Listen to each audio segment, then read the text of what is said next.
I know that everyone here will soon be marching over to the Capitol building to peacefully and patriotically make your voices heard. Today we will see whether Republicans stand strong for integrity of our elections, but whether or not they stand strong for our country.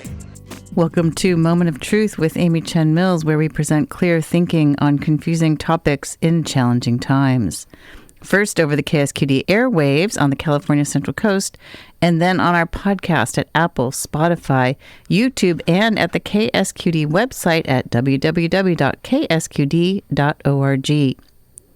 You just heard the voice of Donald Trump encouraging protesters to march on the Capitol on a day in 2021 that most of us who live in the United States and perhaps around the world will never forget, January 6th. My guest, Jason Riddle, was in the midst of that crowd, a loyal MAGA supporter, and what many would call a, quote, insurrectionist, unquote. Riddle is one of a handful of convicted individuals from January 6th who refused Trump's blanket pardon early this year. He's here to talk about the long road from MAGA land to voting for and donating to Kamala Harris in 2024. Riddle is also part of the nonprofit organization Leaving MAGA, and we'll be talking about how other MAGA folks leave MAGA and if we are trying to bridge divides with our own family and friends, how we might do that now. Welcome, Jason. Hello, Amy. Hi. How are you doing this evening? You're on the East Coast, yeah? I am, 9 o'clock over here. It's a little past my bedtime. It's okay. I hope you got a nap in before the interview. I did. Oh, good. Okay, good. So, you have your story posted at the Leaving MAGA website, and I've read the whole story, and I know you're probably tired of telling the story over and over, but for our listeners who this is their first time really hearing you, maybe you could tell your story. I know you talk about how your childhood was a little bit rough. Your dad was either pretty mean, I guess, or just absent a lot of the time, and was an alcoholic. And I wonder if you could talk about, one part that I didn't see in that story was how that ended up influencing you to become a Trump supporter. Because I think your father, later on in the story, you say your father is actually sort of a left-leaner.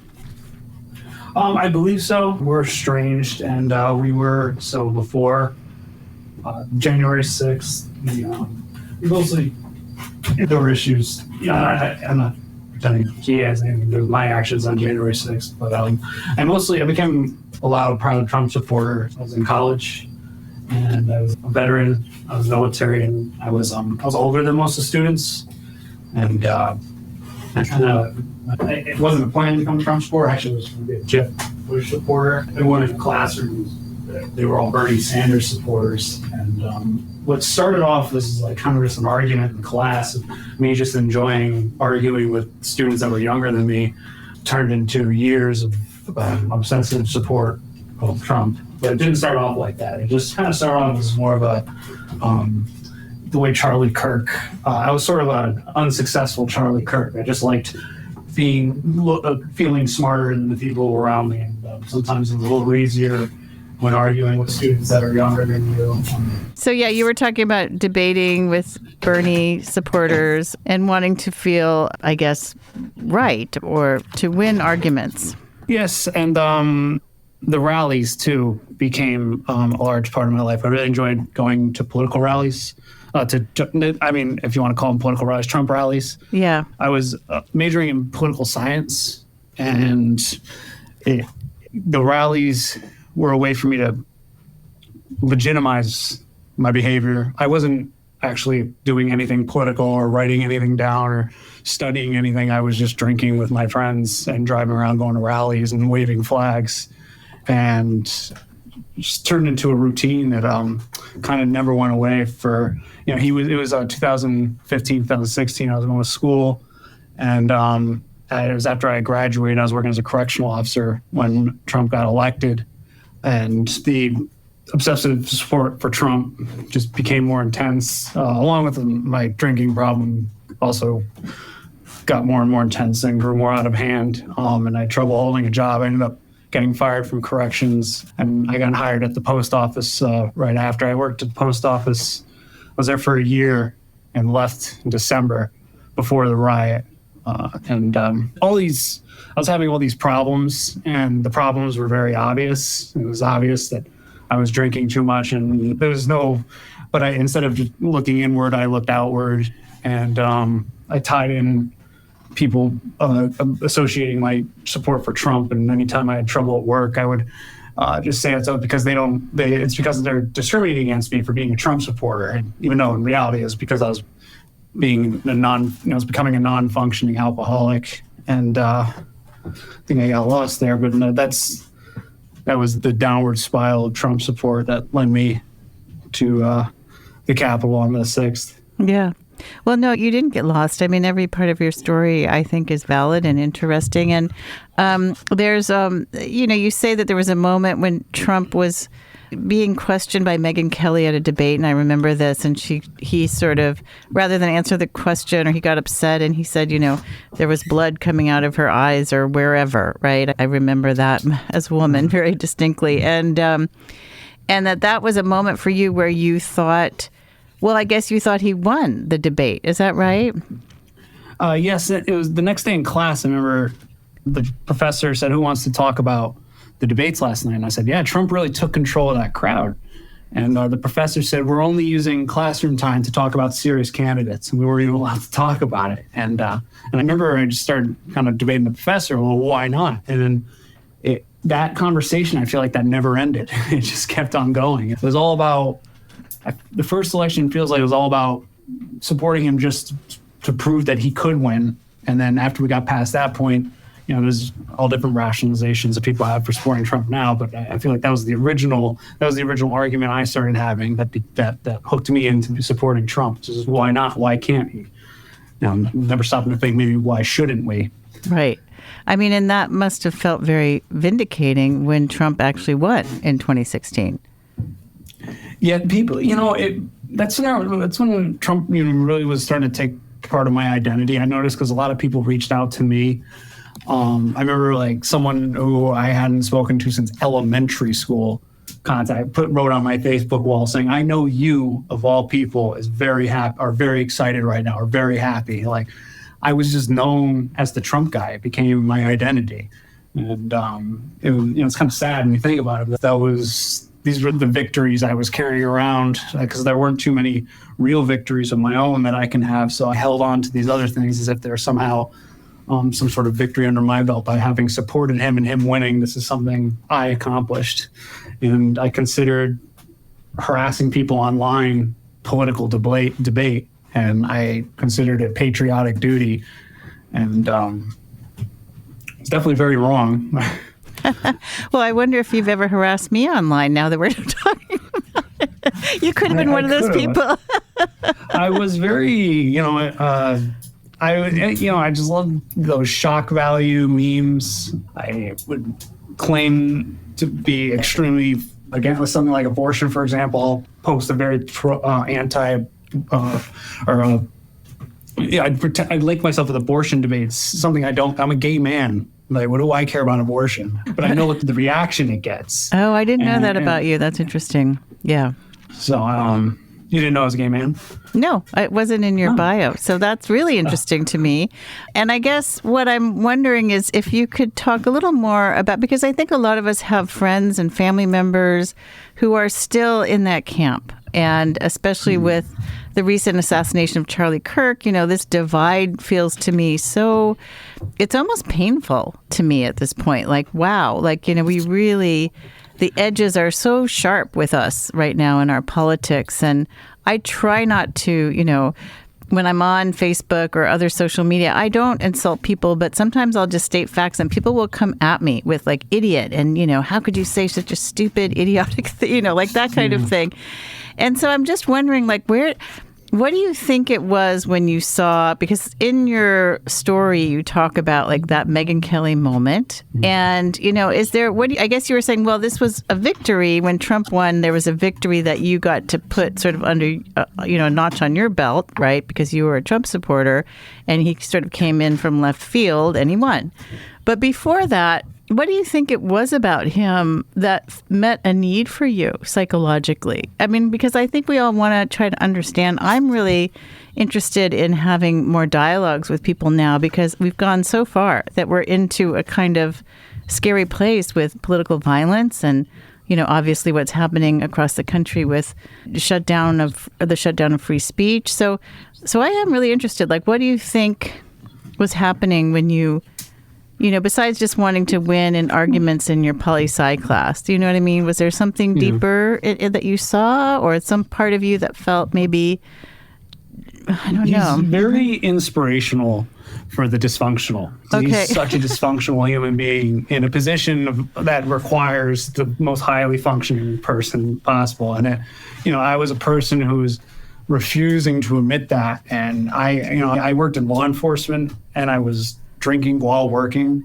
I was completely losing control of myself and just not accepting that and putting myself, and then signing up for these things that were just, I should have been taking care of myself. I wasn't in a position to be have a position of authority over anyone. And, it's all these things are very obvious about this person.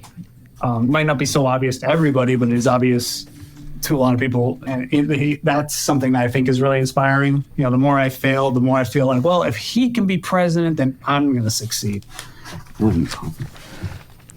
Yeah. So it was like identifying with this man who, even though he was claiming to be like this incredible businessman, billionaire, gold-plated toilet, this and that, Mar-a-Lago, something in you sensed that there was some dysfunction there or some chaos going on, and yet he was winning.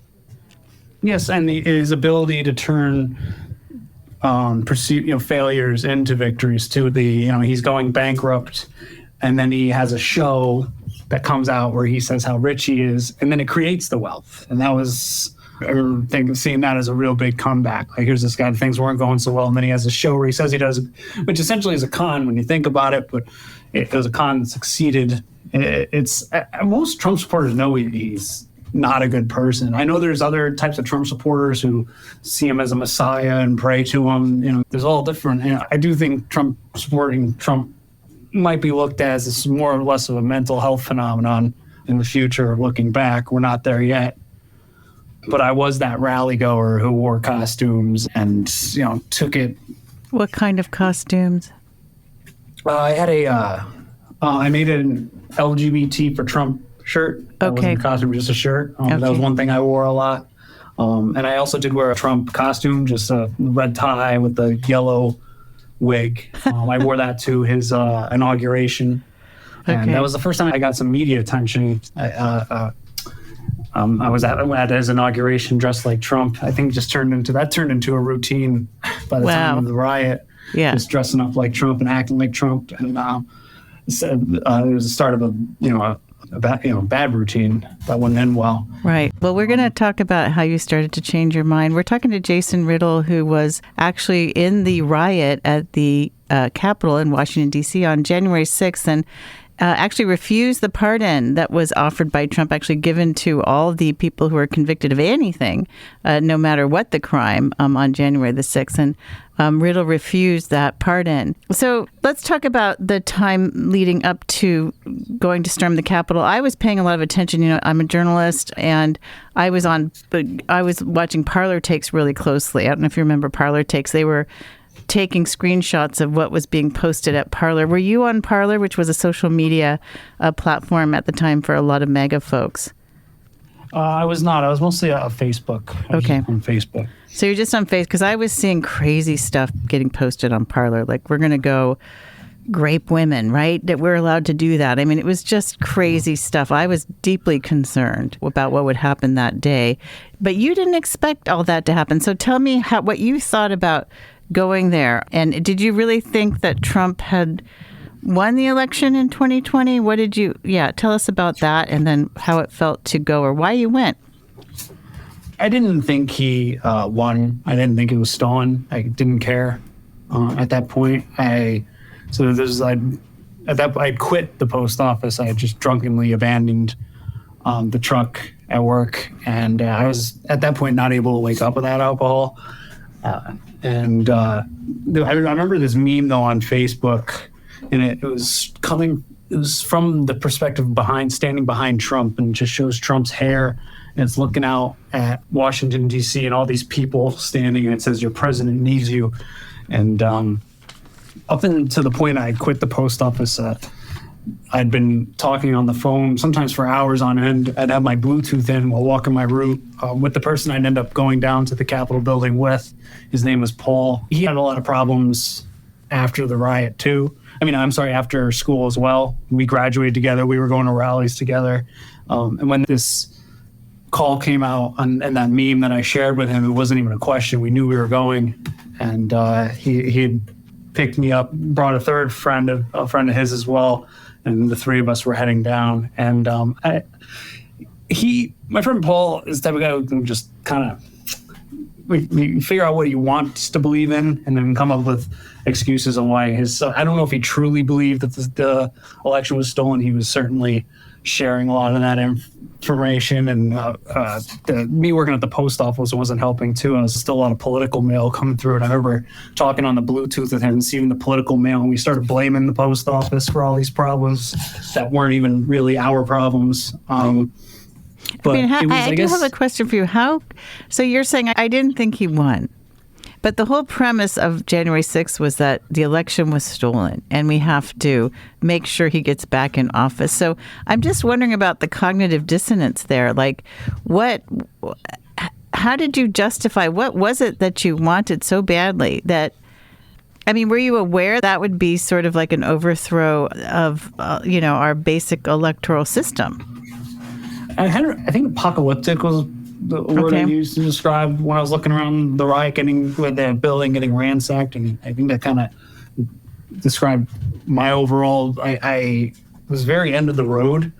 I see. I didn't think he won. I didn't care. I was not in a good, healthy state of mind, and I just didn't care about things that I definitely should have. I didn't care about my health. I didn't care about my marriage. Oh, you were married. I am still married. Marriage survived. Wow. Barely. Congratulations. Yeah. Yes. We just celebrated with 12 years now. Wow. Was your partner a Trump supporter too? No. Oh, so that must have been difficult.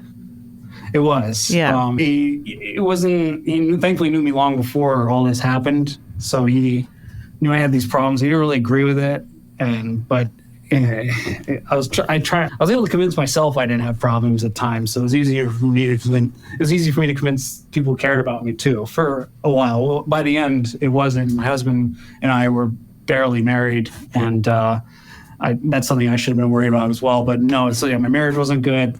Everything was just falling apart, and the last thing I should have been caring about was this. And it was, but I still went down. Well, this explains, though, a lot, like that your life was such chaos and such a mess that you sort of didn't care if the life of the United States was chaos and a mess. But it's hard for me to believe that you could be that sort of or narrowly focused. Like, you must have, was there a part of you that thought, well, everything's corrupt anyway? Were you believing some of these sort of, yes, we have corruption in the United States government, right? All governments have corruption. Like, for me, that's never been a surprise, right? So we're just hoping that enough people are doing good things in government, right? But it started to become, it still has carried on to be like the deep state is really after everybody, this terrible thing. And was that part of your thinking?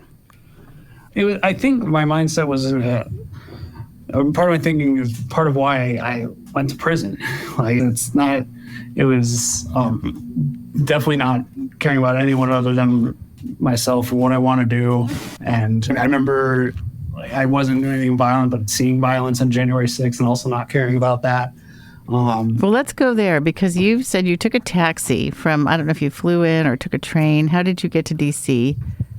We drove from New Hampshire. We made it to Maryland. Okay. On the first night, and on the way there too, even on the way there the night before, was starting to see things like, because I remember we had, because of me having to go to the bathroom because I was drinking on the way. My friend Paul drove. I don't think I would have been able to get down there on my own at that point, but we had to stop at every bathroom because of my drinking.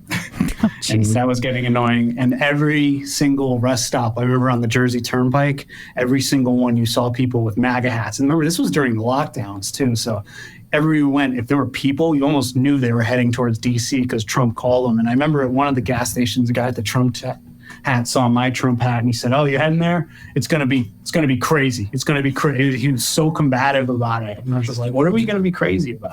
And I was admittedly like that as well. I brought one thing that was, I think, real confusing that caused a lot of the issues that day was bringing this prior law enforcement experience to the riot. Being a correctional officer, you were a correctional officer, yeah. Yes, and I met in corrections and in the military. I'd gotten sprayed with OC spray several times. And can you tell us what that is for people who don't know? It's law enforcement level pepper spray. It's very strong pepper spray. Okay. It's very painful. And I remember when I was approaching the Capitol building, they were shooting the pepper spray bombs. And if I had a normal, healthy reaction, it would have been to get away, obviously. Okay, who was doing that? Was that the people who were storming the Capitol, or was that the police, or both? When I first arrived, there was, we took the cab over and we got dropped off at the Washington Monument. And people at that point were starting to walk towards the Capitol building. Trump was still giving a speech, but we didn't see him on the other side of the hill. And when we saw the people walking towards the building, we said, "Oh, he must be over there." And by the time we got into the Capitol building, they'd already protesters already gotten past a couple barriers, and there was a line being formed between the police and protesters. It was turning into a riot. My friend Paul and my other friend Matt, who had come, they'd stop following me. As soon as you had to step over something, they sensed that it was illegal, and they were smart and they stopped following. Okay, so your two friends said we're out after they saw, as soon as you had to do something, as soon as you had to step over, they had to step up like onto this wall, and there were some broken bicycle posts, and it was just clearly, this looks like an area you're not supposed to be going. And that they stopped following at that point, and I proceeded. And I walked up to where the cops, and this was in front of the Capitol, where the scaffolding was, is where I went. Yeah. And there was a line of police and protesters in front of that scaffolding when I first arrived at that point. And the police were shooting tear gas up into the air. And that's a reaction of mine that, looking back on it, I know was why I went to prison. I mean, I thought of the police the same way I would have thought of as inmates in prison, as if they're the ones escalating, now we have to escalate.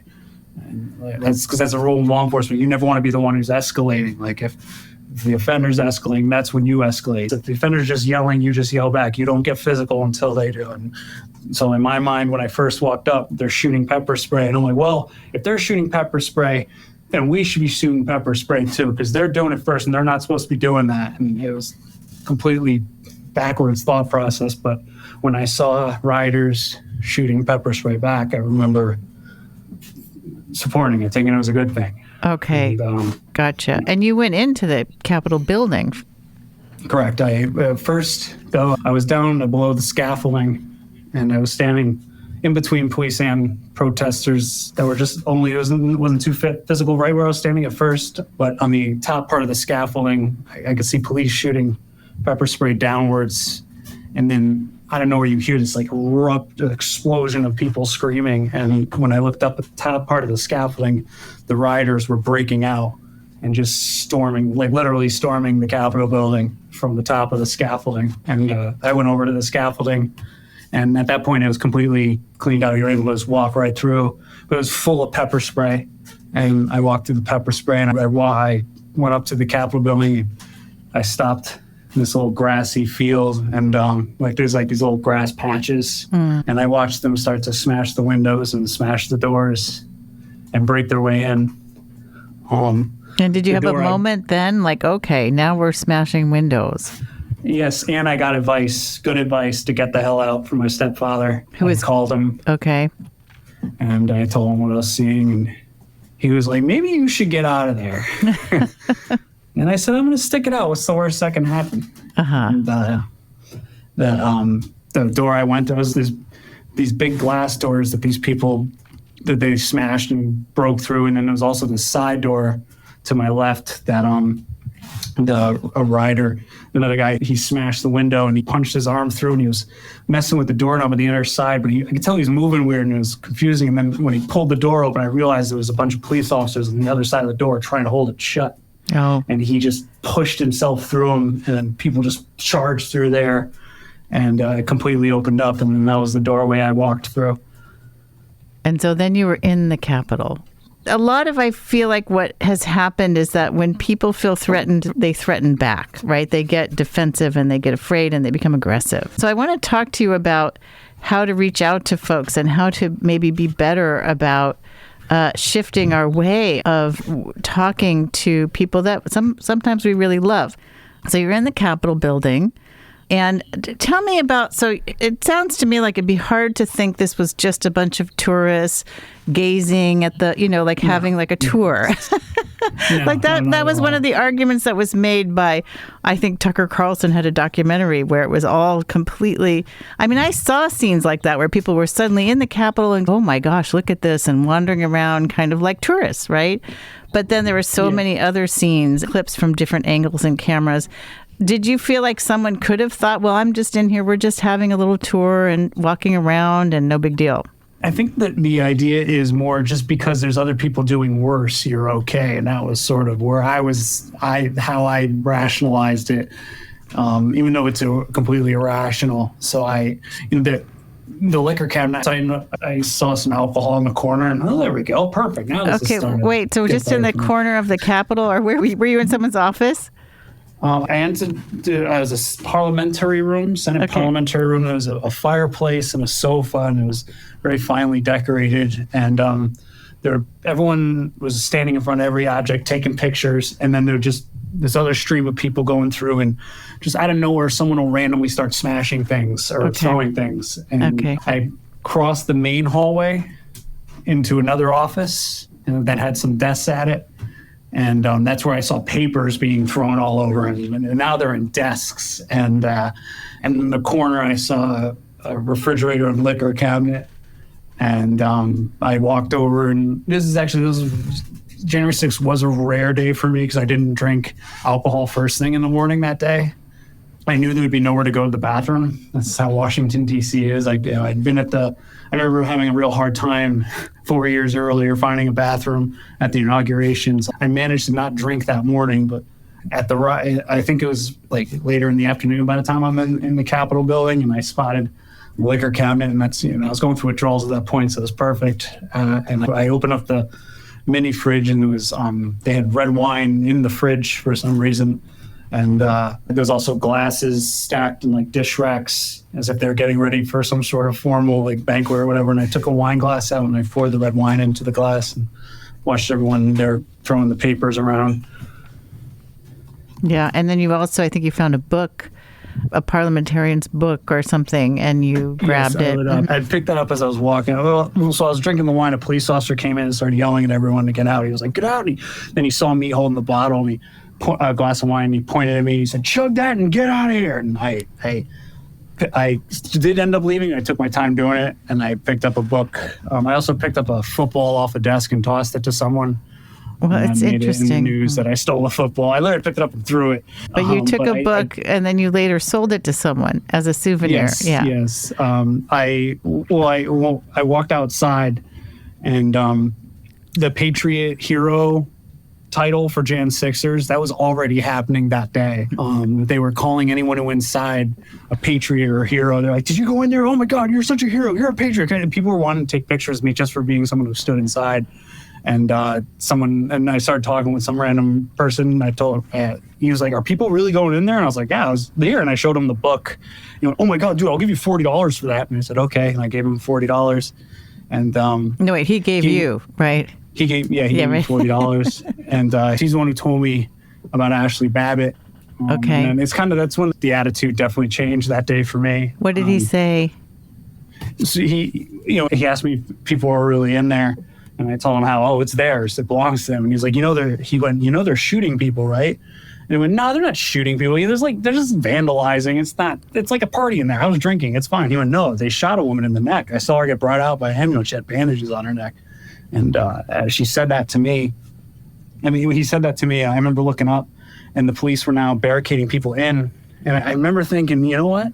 They can legally shoot us right now. And that it changed for me there. It changed from, it was jovial. Like, people were like excited and ecstatic, celebrating when I was inside. But after I heard that, it turned into fear for me. Trump rallies have been scary for me ever since, too. I've been near once since then, and I remember being scary. The same feeling came back. It was like in my stomach, and I couldn't even walk away at that point because you're getting blocked in now by not just the police, but also inpouring of more rioters. So I just followed the building along the side until it started to free up. And once I was able to get away from the building, I ran for it felt like 20 miles, probably only a couple of miles. You were running away from the Capitol then. Yes, and it was like on a Mary Poppins movie. They were starting to board up the windows. It was like it was a storm coming. They were ready. Every business was closing. I see. Yeah. My cell phone died, and I couldn't find Paul and Matt. And I found a cell phone store that was still open, a T-Mobile, and they let me plug my phone in. And I plugged in and called them, and they came and got me. Can I just say something? Just want to interrupt for a moment, because it's something it's a critique that I've heard many times of the way the police responded, because it sounded like if there's a police officer saying, finish chugging that bottle of wine and then get out of here, how serious is that officer about his job protecting the Capitol? I mean, it makes me feel a little upset, to be honest. And then other people have said, imagine if it was a Black Lives Matter protest going into the Capitol, right? Like breaking things, breaking windows, grabbing wine, grabbing stuff, spitting on the floors. How many people would have actually been shot in that scenario? Do you think about that? Oh, I mean, I think about all the time Ashley Babbitt, the way she got shot. And after years of mocking George Floyd and the Black Lives Matter movement, here's someone, the police had their guns pointed saying, get back, get down, get back, protecting people. You can see Chuck Schumer behind them. And, there was no other, clearly in the wrong, clearly 100% deserved to get shot. If anyone deserved to get shot, it was her on that day. And I do think about that quite a lot. Yeah, it's hard to have these conversations because we don't want anyone to get shot. I did not want Ashley Babbitt to die. And here's what happens when, you have someone at the highest levels, encouraging this kind of violence. I've heard Trump say it so many times, they should get beaten up. I mean, even at rallies, you would hear him say stuff like, that person needs a good beating, Do you remember that, hearing him say those things? I remember the rallies were very aggressive and it was part of, part of the rally is the protesters being there. Part of the rally is the anger, you're not welcome everywhere you go. And I felt that everywhere we went, I pissed people off and I got a reaction from them. And you mean when empowering. you went to a rally, you would sense in the town with your MAGA gear on that people were not welcoming of you? Oh, immediately. Okay. We went. So then there was this immediate we're here anyway and screw you kind of thing. Or worse, you'll be welcome and then they'll tell you why you're welcome. And it's just always something. I remember in Maine, the bartender, speaking lowly, was just communicating us how happy he is Trump's coming. It was for a rally in Maine. And he's excited that Trump's coming because he can't stand all the Ethiopian immigrants in the area. It would be things like that. So you're either pissing everyone off around you, or you're getting welcomed by the worst people. Okay, gotcha. Yeah, I want to ask you too. I mean, you are a gay man, and even at that time, Trump was courting. I mean, very much so, the Christian right with its anti-LGBTQ messaging in condemnation of people who live a quote unquote gay lifestyle. So, how did you reconcile that part for yourself? Oh, Trump doesn't seem to really care about who supports him and what they do with their free time. I mean, he was, Roy Cohn's the guy who made Trump. Roy Cohn was openly gay. And I got a reaction because of that contradiction, too. I was like, I didn't really believe that Trump was going to go be a champion for gay rights, but I knew by wearing that LGBT for Trump shirt, I'm going to piss people off. So it was just like another Right, the and- weapon I used to instigate. And sort of simultaneously get attention because people are like, look, we do support LGBTQ. You can't say we don't. And then at the same time, it's not like there isn't legislation now being proposed to ban gay marriage, right? From Trump, from MAGA, from that side of the political spectrum. So you didn't think about that at all, the legislation that might happen, the real world consequences, or? It's more like after he says the thing or does the thing, then you try to figure out why you support it. Okay. You're learning after, and that's the contradiction of being a Trump supporter. It's to learn what he wants before, and then find out why you support it after. Gotcha. I'm asking all these questions because I feel like a lot of our listeners are sort of on the more progressive side. And so I think they have all these questions, right? How do you reconcile these things? And then, learning that you're gay, it's like, well, how do you reconcile that? How does Peter Thiel reconcile that, for example? And so I guess I want to ask you now, what happened to change your mind? Like I know you went to prison for you got convicted of I guess misdemeanors, and I don't think you thought you were going to prison, but you got 9 months in prison. So, but then you said, 3 months. I'm sorry. Okay, was it reduced or something? I thought I read 9. No, 90 days. Oh, 90 days. Oh, no. Okay, so that's not a lot. So, No. And your experience there was interesting because the COs actually supported you.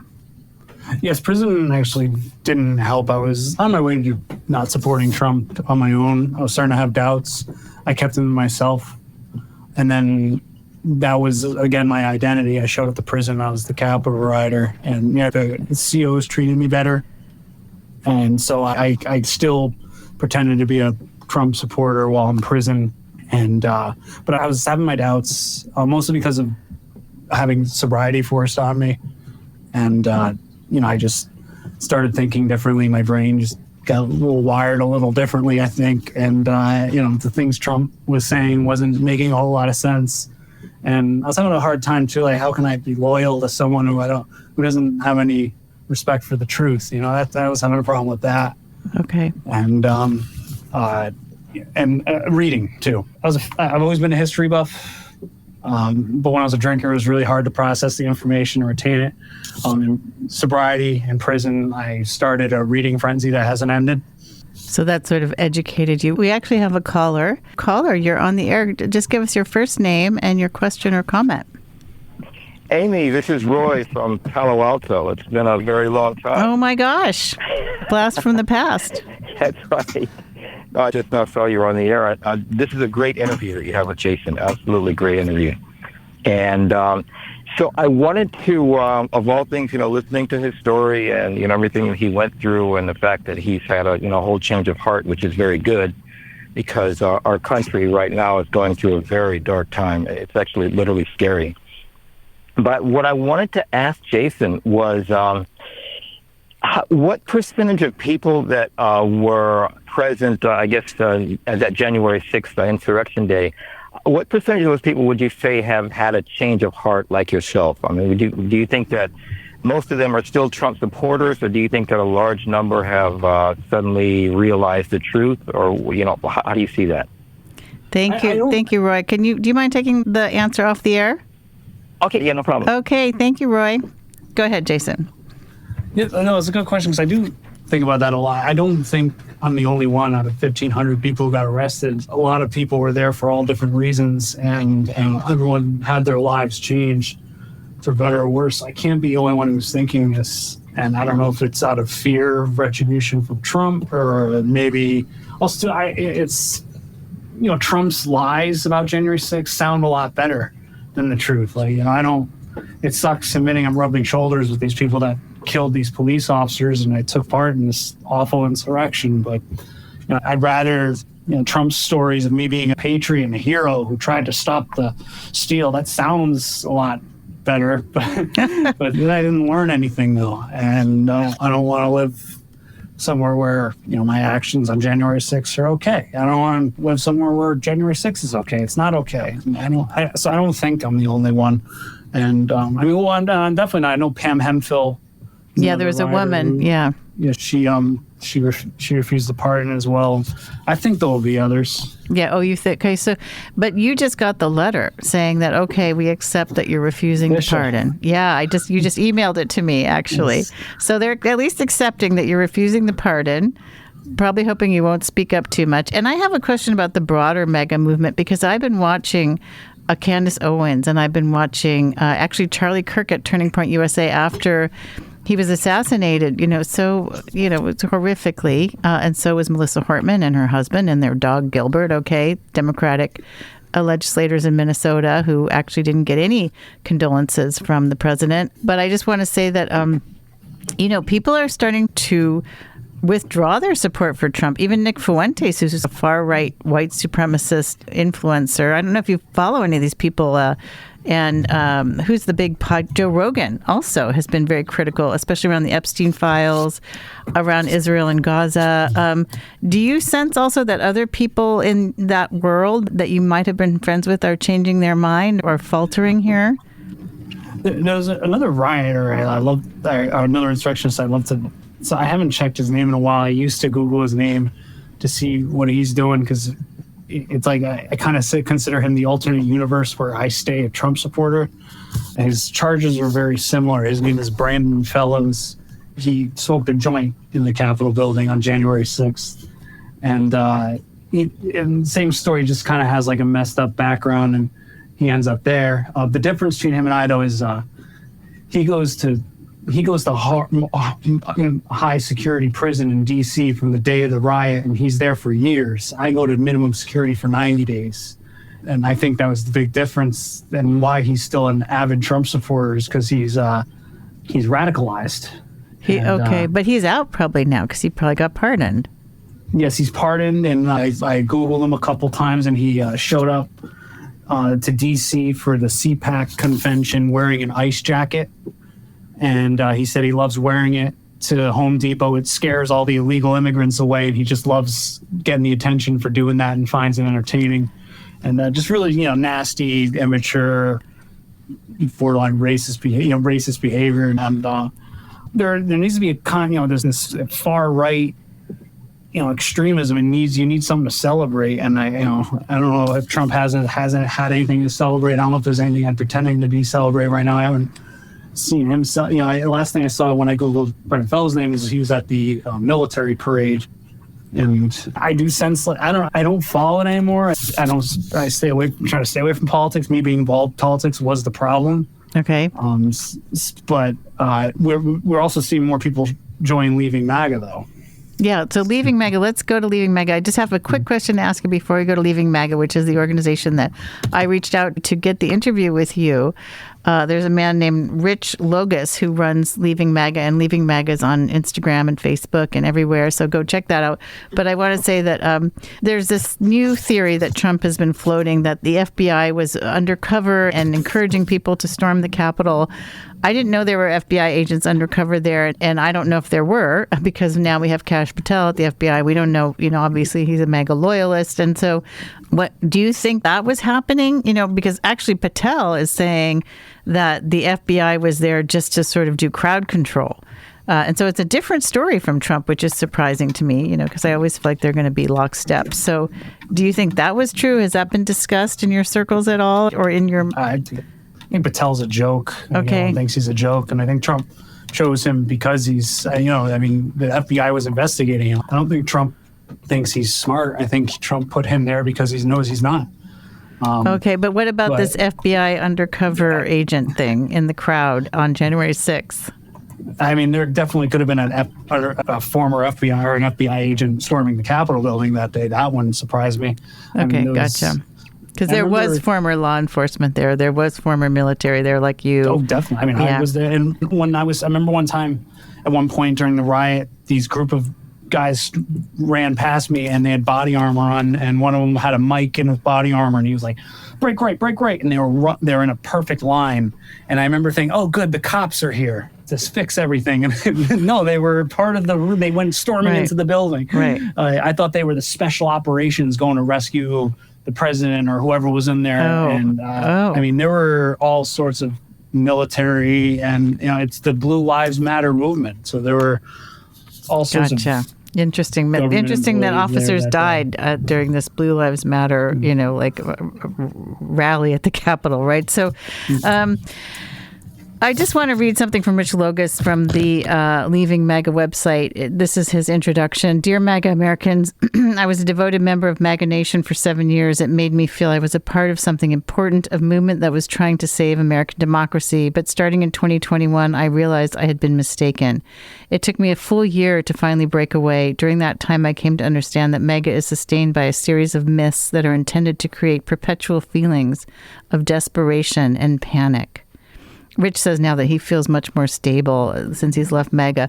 Succumbing to these predatory myths does not mean you are an unintelligent, weak, or lack good character and morals. I have a bachelor's degree, have been a working professional my entire life. I am a family man and consider myself a relatively honest and intelligent person. I think the same about you. There's something about what he's saying here that's inviting people to see themselves as actually good and whole. I mean, you talk about having alcoholism, but you also had a bachelor's degree. You had a marriage, actually. And so do you think that the way the left talks about people on the right is part of the problem? I mean, I'm not talking about the leadership, because I feel like leadership is, we get to say anything we want. We should be able to get to say anything we want about their intentions and motives and what they're actually doing, which is, to me, horrific at the moment.